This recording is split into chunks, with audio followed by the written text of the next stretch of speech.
to my channel, Redefining a Woman's Worth. I am your girl, Jenna Renee, and we are here back again for another episode where we are living life for purpose, on purpose, in purpose, and we are walking in our true worth and identity, and we are redefining a woman's worth where we're doing it right.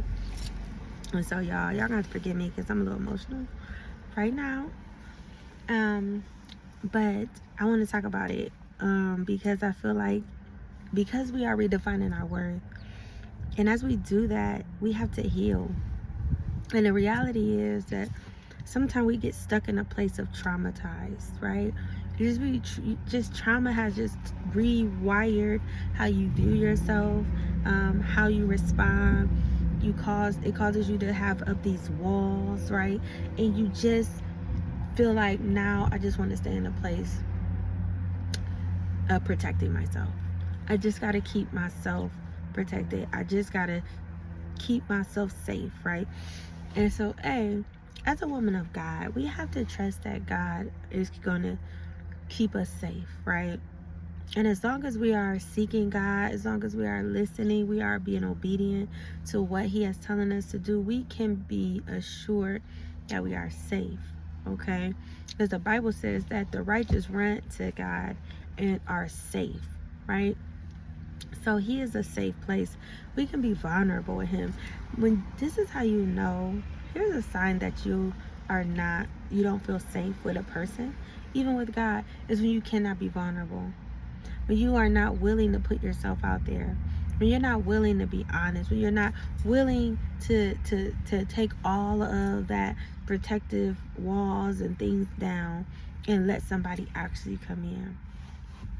And we often hide behind, let's talk about relationships, okay? Let's talk about relationships. When you have been traumatized and had disappointment and heartbreak and heartache and failed relationship, failed marriage, whatever, and you experience hurt, deep hurt, like woundedness, it begins to rewire your mind concerning people and relationship. And so then you begin to have this defense mechanism where you don't let people in, or you don't even put yourself out there to date again. There are many of us that are hiding behind, oh, I just don't want to date right now. Oh, I'm just working on myself. Oh, I'm just, focusing on my business. Oh, I'm taking care of my family. Oh, nobody approaches me. And not to say that any of these things are not true or not good, but it is to say that sometimes we stay hidden behind them things because, again, we feel safe.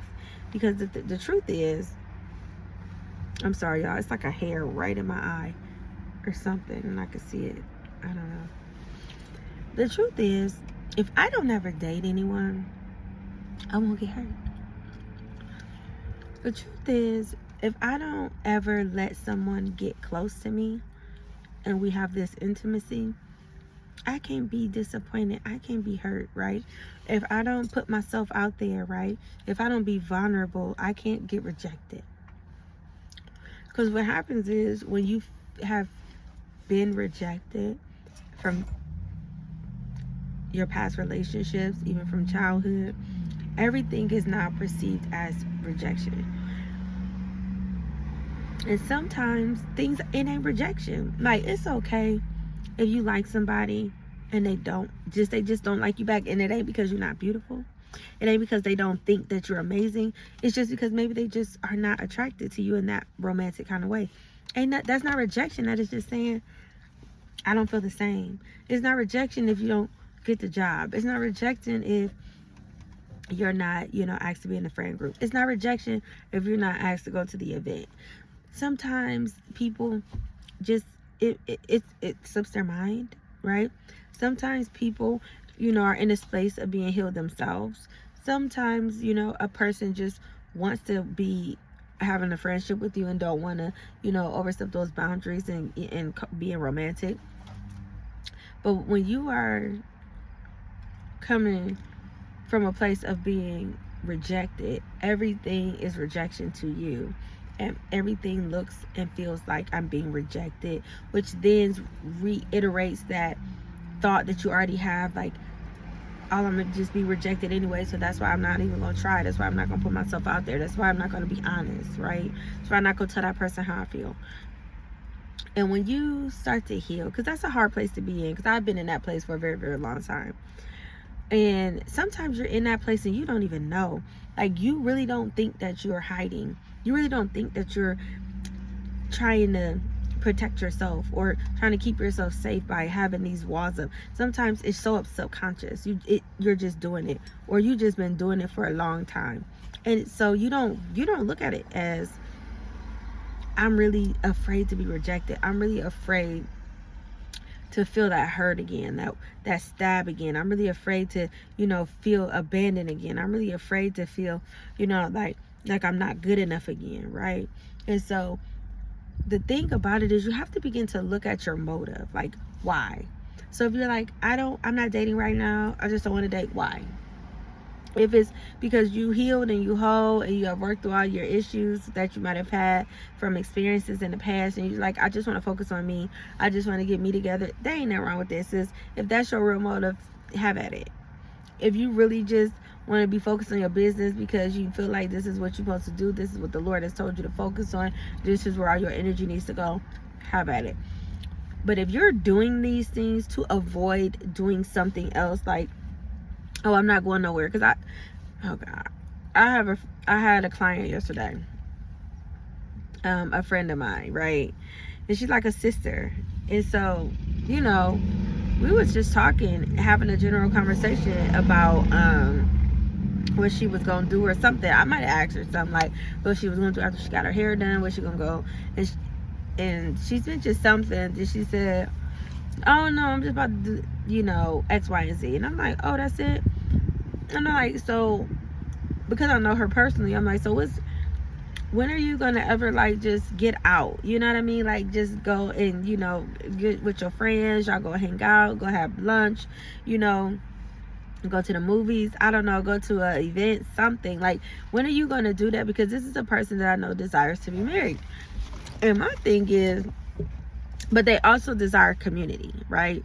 She also desires community. So I'm like trying to understand why she is not willing to put herself in the positions to get the thing that she wants. Because she has expressed on more than one occasion she wants community. So then she's like, well, I have this young lady who said that she want to go and out to lunch. And I told her, like, no, I'm not going. Like, she was like, no, I'm going to make it an excuse of why I'm not going to go. So I was like, well, why? And she was like, I don't know, I just don't think I want her to be my friend. And I was just like, okay, well, why? And she was just like, I don't know, something just don't sit right. She said something to me like, I give the best gifts. And so she was like, and so to me, that's a red flag. So I was like, I'm trying to understand, right? So why is it that her saying to you that you give the best gifts, why is that a red flag? And she was like, that's a red flag. That's a red flag. She was like, so to me that's saying, like, you only want to be my friend because I give the best gifts. Now, she didn't say the girl said that. That's how she interpreted it. So why is that important? Because she still is coming from that place of being hurt, right? Because she has befriended people and they have taken advantage of her and they have used her because she's kind and she's very generous and she's very nice and she's very giving. And so people do take advantage of that. And like I told her, I'm like, well, the thing is, it's not, people only can do what you allow them to do. Like, if you don't want to do something, don't do it. I'm like, but don't not desire or try to go and allow yourself to be in a position to create community because you really desire community because of your past experiences. I'm like, you have to draw boundaries. Like, there's a part you play too. Like, and so when it comes to being overly giving, you have to have boundaries. Say no. When it comes to somebody wanting, you to do X, Y, and Z and you don't want to, or they trying to ask you to give them some money, or they're trying to, you feel like they're trying to take advantage of you, then you say no. And of course you have to discern and you have to pay attention and look and observe people to make sure like their character is genuine, that they're genuinely wanting to be your friend. But at the end of the day, you just have to have strong boundaries. Don't cut off your arm, or what they say, don't cut off your nose and spite your face, right? Like, don't totally throw the baby out with the bathwater and just throw out the whole idea of creating community, because in the past you have chosen people who just were not good friends, right? They just weren't good friends. They were just people who had bad motives. They were just people who were users. They were just people who were trying to just to see what they could get, right? They were just trying to, just like be a leech. So them are just the individuals, right?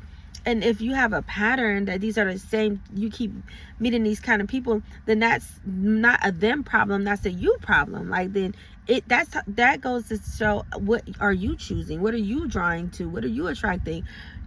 Why do you keep, attracting these kind of people? But just in that encounter yesterday, it was just very clear. So I didn't continue to push this subject, because it was very clear to me, like, she's still very wounded. She's still very hurt. She has been hurt several times by so-called people who were her so-called friends. And so she's just not in that space. So now we'll look for excuses of why we not doing the thing that we really want.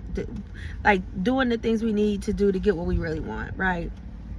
And so why does any of this matter? Okay, why does any of this matter? Because after you have been on your healing journey, I've been on my healing journey since, I don't know, 2021, 2022, something. 2021 probably. So here we are in 2025. When you think of healing, right, it's an onion. So it's layers. Because a lot of us have multiple layers of experiences. So we might have multiple layers of trauma. So you might have trauma in your childhood. You might have had trauma in your adolescent age. You might have had trauma in your teenage years. You might have trauma in your young adult years. You might have had trauma in your adult years. So that is so layered that the way that the healing journey works is like you can deal with one layer at a time, right? It's not a marathon. It's not a sprint. It's a marathon. Healing is a marathon. So it's over time. You're progressing over time, and you should get to a place where you're seeing evidence or fruit of being healed. And so for me, I really had to sit with myself, because I had been struggling with really being vulnerable, right? And especially when it comes to someone that I care for or that I'm interested in. And because I have been so traumatized in my last relationships. I was rejected. I was neglected. I was abandoned. I was abused. I was cheated on. I was made to feel like so insignificant, right? And that was just on top of what was already there, right? So even before this person came back into my life, like my ex, I already was dealing with that. But when he came, it just caused me to deal with it on another level. It just like intensified it.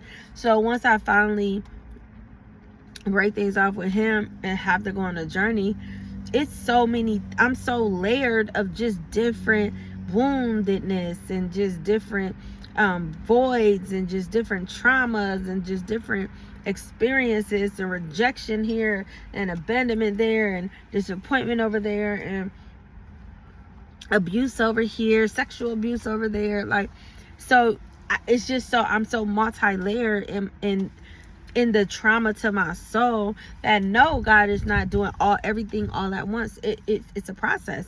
And so as I have been on my journey, and yes, here we are in 2025, I have been on this journey for about 4 years, 4 going on 5 years, and I'm just now getting to a place, y'all, where I am willing, and I'm talking about willing, to put myself out and be vulnerable with people, and in particularly a man that I'm interested in, because I have felt so unsafe and I have felt so unseen and I have felt so unheard and felt so not valued, undervalued. I have felt so just not enough, that the idea of me opening my heart up to another man was frightening. So I'd rather walk around feeling these feelings, having this heart, having this desire, wanting to be with someone, wanting to know them, wanting them to know how I feel, wanting, to open my heart up to them, wanting to, get to know that person on an intimate level. But instead, just keep it all inside for fear. For fear that if I be vulnerable, they gonna reject me. For fear that if I be vulnerable, they're gonna now have ammunition to hurt me.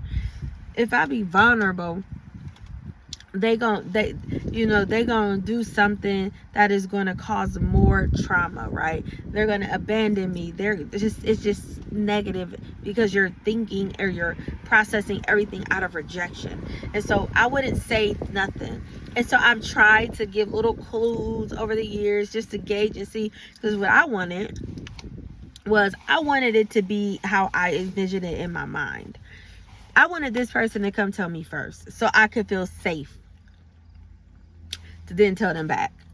I never wanted to be the one to initiate being vulnerable, because the truth is I really didn't want to be vulnerable. I just wanted them to be vulnerable and then me go ahead and just let them also know, like, oh, I feel the same way, But I didn't really want to truly open myself up to this person because I was so afraid.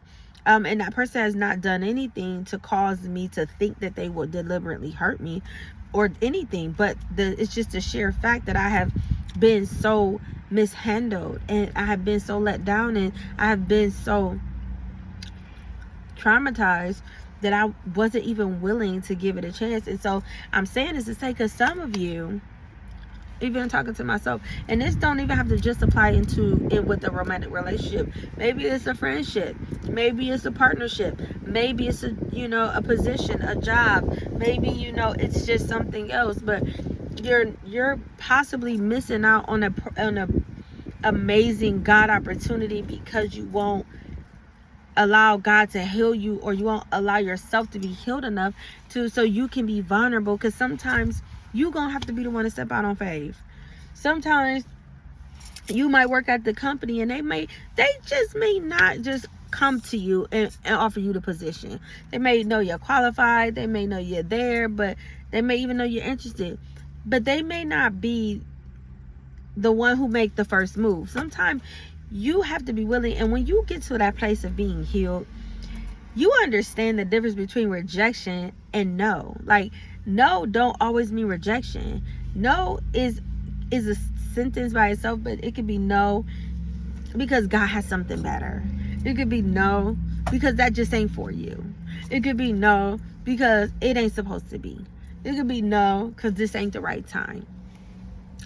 But because when you're traumatized and you are just so rejected and you haven't been healed from that wound of rejection, everything that is not a yes is a rejection to you. And sometimes God has to say no, or allow somebody to say no, because we'll settle for something mediocre when God has his best. You will settle for a position when God, like, I'm trying to give you a business. You will settle for a raise when God is like, I am trying to elevate you into another position. You will settle for this person when God is like, I got somebody a little bit better than that. And so we so afraid of a no, and it correlates to God, like, at least for me. So because I just have been so wounded, so hurt, so rejected, so let down, so all the things, right, I shut God out too. So I don't be vulnerable with God. I'm not really honest with God. Like, I don't really be naked before him. Like when the Bible talks about that Adam and Eve was naked and unashamed, meaning that they were not hiding anything from God. They were totally exposed. And no, I'm not saying go out here and be exposing yourself to everybody. No. But I am saying there's somebody you're going to have to trust. A, the number one, let it be the Lord. But two, let it be a friend. Like, let it be a leader. Let it be, somebody. Let it, if it's somebody you're interested in. Like, and I'm not for, and this, let me say this very, very, very clear. Okay? I'm not here for no women to pursue no man. No. I don't believe in that. I don't endorse that. I don't promote that. What I am saying is, sis, you like him and you think he like you, or you don't even know, but you just been holding, like your heart is literally like about to burst forth because you holding in all of these emotions and feelings that you have for him. You're holding in all of this, you know, desire and love that you have for this person, or interest that you have for this person, and it's really like heavy on you, and you won't go and tell them. And I get it, yes, some people, maybe you shouldn't say nothing. Of course, seek God, ask God what you should do, how you should do it. But even if God tell you to go ahead, don't be afraid to just put yourself out there, and at least just to let the man know you're interested. Ain't nobody saying you gotta pull up on him and shoot your shot and ask the man for his number, but it is to say, do something that's inviting. Do something, tell him something, you know, start up a conversation, you know, do something to let the man know that you're interested too, so he can then pursue. Okay? And for some, it may be you having to be the one to be vulnerable and tell them how you feel. Okay? That's what I did today. That's why I'm making this video. And I'm trying to keep myself from crying, and I'm not crying because I put myself out there, because I put myself out there, y'all. After I'm about 3 years of feeling how I've been feeling about this person, and been wanting to tell them on so many occasions, and always punk out. I mean, I could go on and on, but at the end of the day, after hearing some wise counsel, after taking heed to some, you know, trusted people that I have in my life, and after just sitting with me and God, I just decided that I'm healed enough to put myself out there. And even if he doesn't reciprocate what I say, that I'm still okay. That it doesn't mean that I'm not beautiful, that it doesn't mean I'm not good enough, that it doesn't, mean that I'm not attractive, that it doesn't mean something's wrong with me. It just might mean that that person ain't for me, and that's okay. But I was willing to put myself out there and to be vulnerable and to share my heart with them, because I finally got to a place where I'm like, I trust you with my heart. And so what made me emotional is I realized, like, yo, this is another level of healing for me, that I feel like I can be vulnerable, I can be honest, I can put myself out there, and I can be a-okay with however it turned out. Like, and I won't internalize if it's if that person don't receive it. And if the person do receive it, I'm healed enough not to just be doing the most. You know how we can be as women, y'all. You know, we can do the most. You know, we can get, you know, just like get crazy and, you know, get too aggressive, like, but being able to be soft and being able to be, you know, thoughtful, and to be intentional, and to allow them to lead, and to, you know, just be in a place of, you know, openness. You know what I'm saying? Like, so whatever the outcome, it's all good. Like, and that's the beautiful thing. It's good because I'm now able to be vulnerable, not just with a person, but now I can be vulnerable with God. Now I don't have to hold nothing back. Like, because if I could tell a whole human being, and you know, human beings, I don't know. But we know God loves us with the everlasting love. And we know God will never leave us nor forsake us. And we know God is a God who is never going to just, you know, reject us, right? He is a God of love. He's going to receive us. He's going to protect us. He's going to cover us. He's going to handle us with care. And so we could trust him. Like, I could trust God. It's because I can trust God that I could trust this person with my heart. It's not easy to do, especially when you come from being just rejected and having just a real stronghold of rejection over your life. You don't feel safe with nobody. When you are just in a place where everything is coming from that place of rejection, you're never feeling safe. Even when you have all these walls up, even when you have all these defense mechanisms up, you still don't feel safe.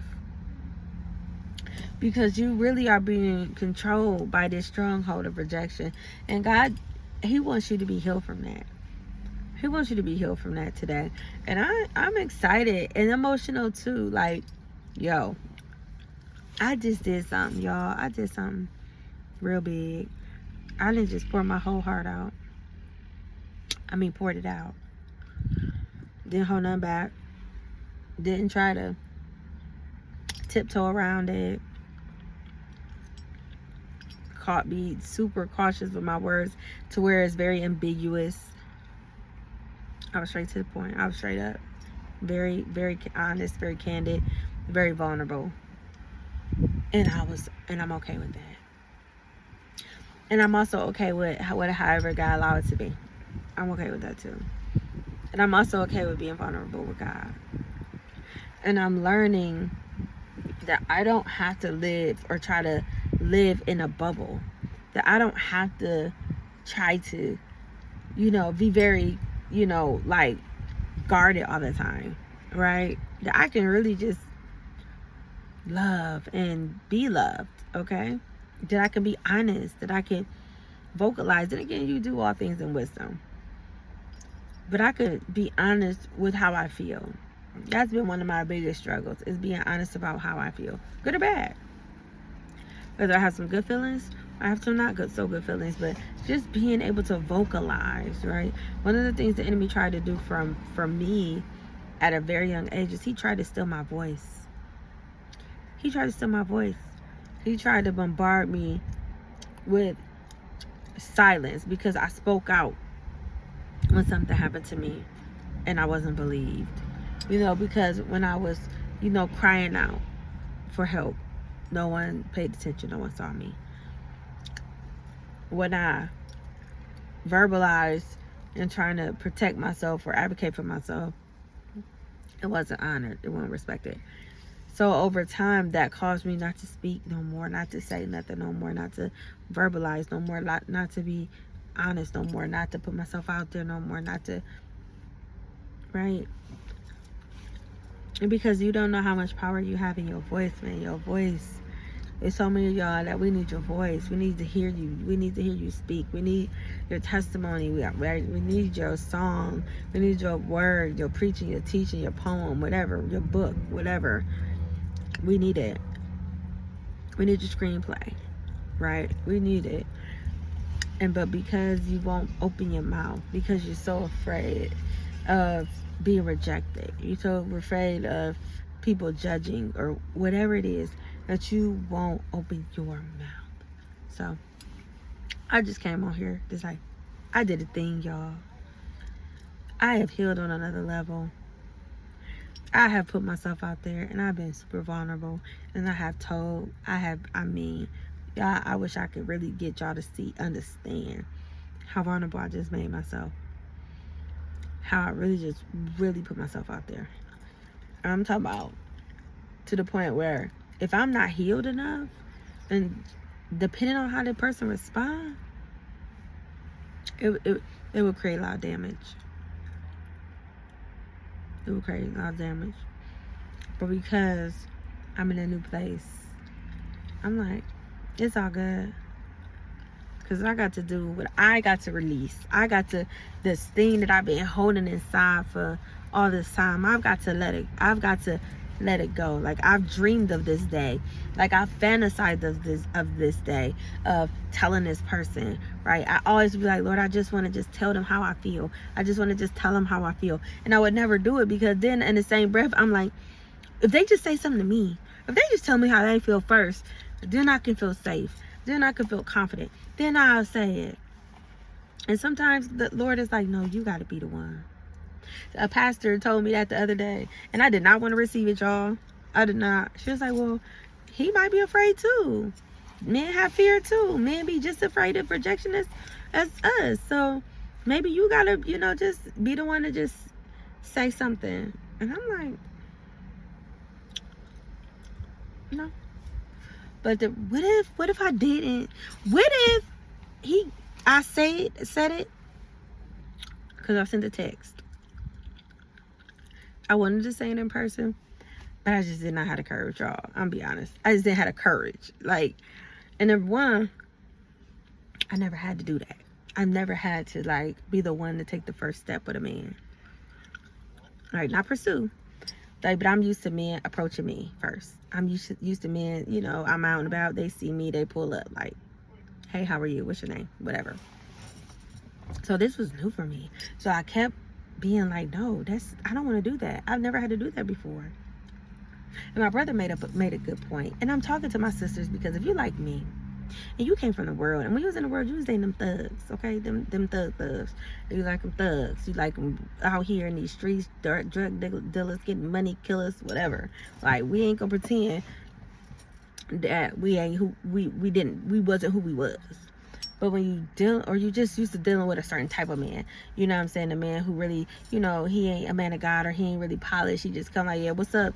What's up? What's your name? What's your number? Let me get your number. What's up with you? Oh, you know, just a different kind of man, you know, and that's what you're used to. And then all of a sudden you find yourself getting healed, getting in Christ, being in church, you know what I'm saying, serving, working on yourself, being in purpose and all that. You come across a real man of God, a man of God who fine, a man of God who got himself together, who is a true man of God, who is a man of honor, who is a man of integrity, you know, who is a man of success. He's successful in his business and his purpose, and it's not the same, like, and to expect a man like that to come to do what a man who is on levels beneath him to do is just not, it's not likely.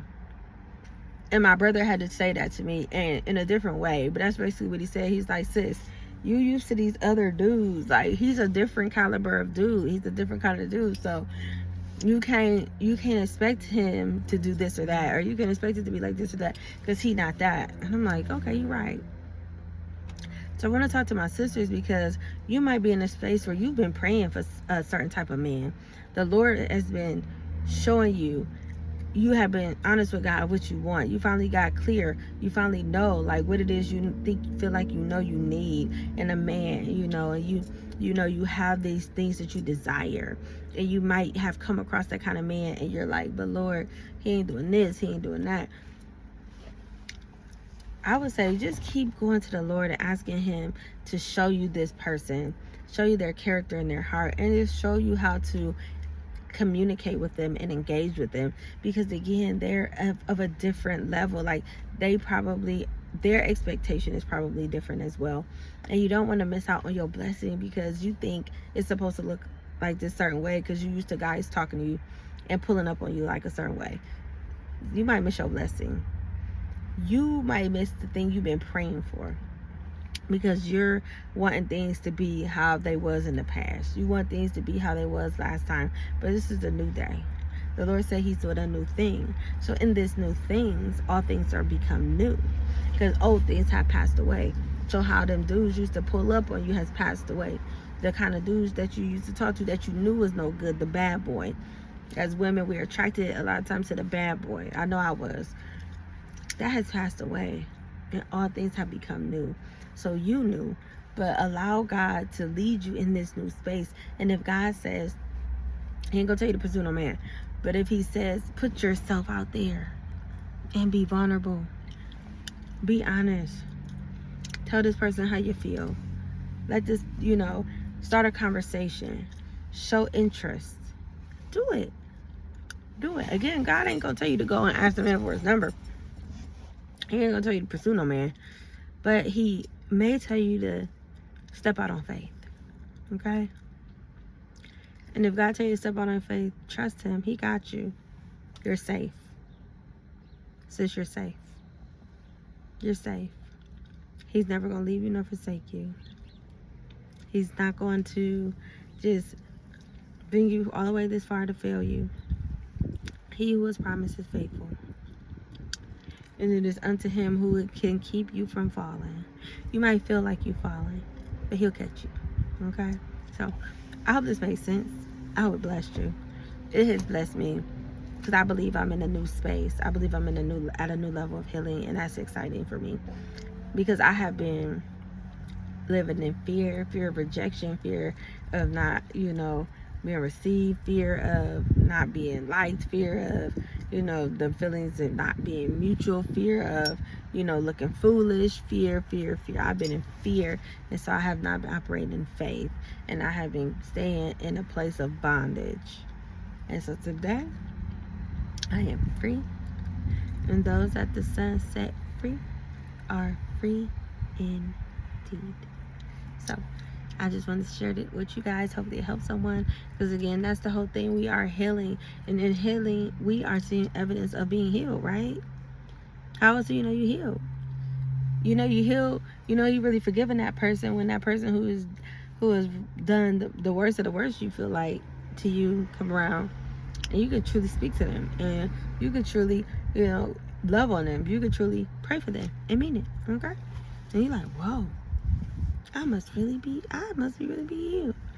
I must really forgive that person, because I meant what I said. I prayed for them. I loved on them. I never thought I'd get to that place. Then that lets you know, boom, I'm healed. I've healed from that. And that's what we want. We want to see fruit. So I will see you guys next time here on Redefining a Woman's Worth. Like, comment, subscribe, share, and just know that your past does not define you. It develops you, and you are worthy.